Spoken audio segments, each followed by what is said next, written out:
નમસ્કાર ખેડૂત મિત્રો, અહીંયા જુઓ આજે આપણે તલની અંદર વાતરખેડ કરવા માટે આવેલા છીએ।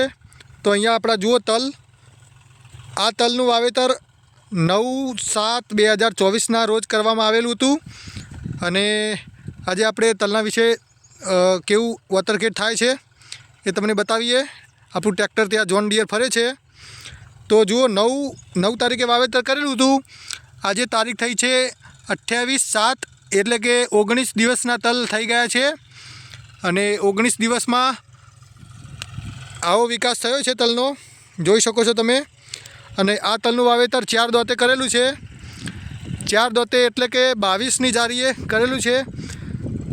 આપણા કાઠિયાવાડમાં સૌરાષ્ટ્રમાં જારી કહેવાય, તો 22ની જારી આપણે વાવેતર કરેલું છે। તો મિત્રો તમને બતાવીએ ટ્રેક્ટર કેવું ચાલે છે। અહીંયા તમે જોઈ શકો છો આ રીતના તલની જમાવટ છે।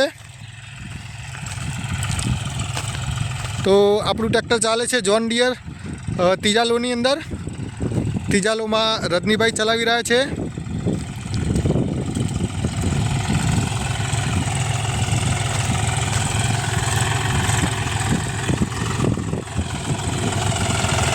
તો જુઓ રજનીભાઈ ત્રીજા લોની અંદર ચલાવે છે ટ્રેક્ટર અને આપણી કલટી છે એમાં 3 લગાવેલા છે, જે આપણે કબૂતરા કહેવાય। અહીંયા જુઓ આ રીતની ખેડ થાય છે, 3 કબૂતરાથી ખેડ થાય છે અને કેવો તાલ આવે છે કોમેન્ટની અંદર જણાવજો। આને આપણે 5 કરવા હોય તો 5 પણ કરી શકીએ। અહીંયા 2 પડખા લગાવીને, પણ જો વધારે ચોકડા પોળું થઈ ગયું હોય તો દટાઈ જવાની શક્યતા રહે। પરફેક્ટ આની અંદર પહેરવા માટે પરફેક્ટ ડ્રાઈવર જોઈએ। ડ્રાઈવર પરફેક્ટ હોય તો બિલકુલ પણ દબાય નહીં। અને અહીંયા તમે જોઈ શકો છો આ રીતનું અમુક ગાળા જો પોળા ચોકડા થઈ ગયા હોય તો ધ્યાનથી ચલાવવું પડે અને દબાઈ પણ જાય। અહીંયા જુઓ, અહીંયા થોડું દોઢું ચાલેલું છે તો થોડું દબાઈ ગયું છે। રજનીભાઈ આપણા ટ્રેક્ટર ઉપર તલની અંદર પહેલી વખત ચલાવે છે, એટલે કે વાતરખેડની અંદર, તો સારું ચલાવે છે। જુઓ બિલકુલ પણ દબાતું નથી। અમુક ચોકડા પોળું થયું હોય તો દબાય, નહીં તો બિલકુલ પણ દબાય નહીં। આ રીતનો તાલ આવે છે મિત્રો, તમે જોઈ શકો છો કેવું ચાલે છે।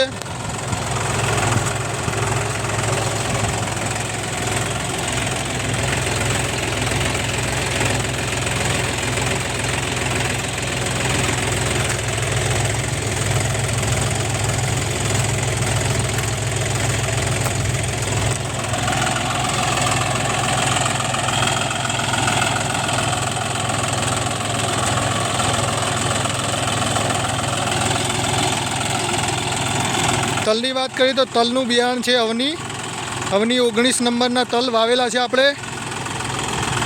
ગઈ સાલ પણ આપણે તલનું વાવેતર કરેલું હતું, તો સારા એવા તલ થયા હતા। 2.5 વીઘાના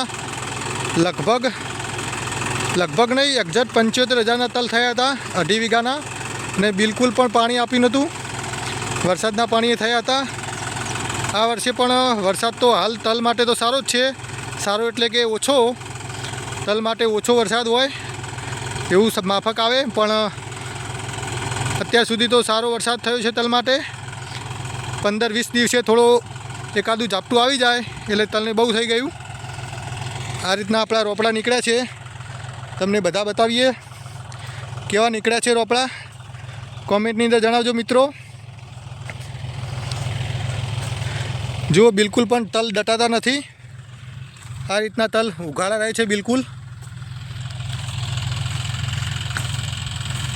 તમે જોઈ શકો છો બિલકુલ પણ તલ દટાતા નથી। હવે આને લગભગ 15-20 દિવસ પછી 15 દિવસ પછી સારો એવો વરસાદ બીજો થઈ જાય એટલે તલ પાકી જાય એવી ગણતરી છે આપણી। તો મિત્રો તમારી બાજુ કેવું વાવેતર છે કોમેન્ટની અંદર જણાવજો। અને અહીંયા જુઓ રજનીભાઈ કેવું ચલાવે છે ટ્રેક્ટર આપણું.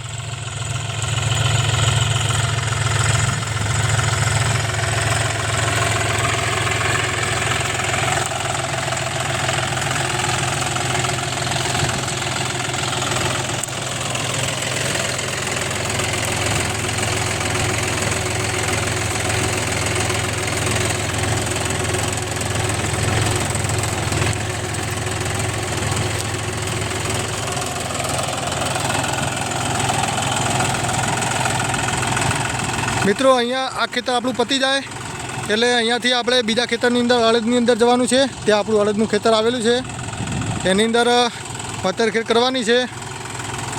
તો અડદનો પણ વિડીયો શક્ય હોય તો બનાવીશું. મિત્રો વિડીયો ફેસબુક ઉપર જોઈ રહ્યા હોય તો બીજા મિત્રોને શેર કરજો, અને જો યુટ્યુબમાં જોઈ રહ્યા હોય તો પણ બીજા મિત્રોને વિડીયોને શેર કરજો, અને વિડીયોને લાઈક કરજો. આપણા ફેસબુક પેજને ફોલો કરી દેજો, અને યુટ્યુબ ચેનલને સબસ્ક્રાઈબ કરી દેજો આવા જ વિડીયો જોવા માટે. તો મિત્રો ફરી મળીશું એક નવા વિડીયો અંદર. ત્યાં સુધી ધન્યવાદ.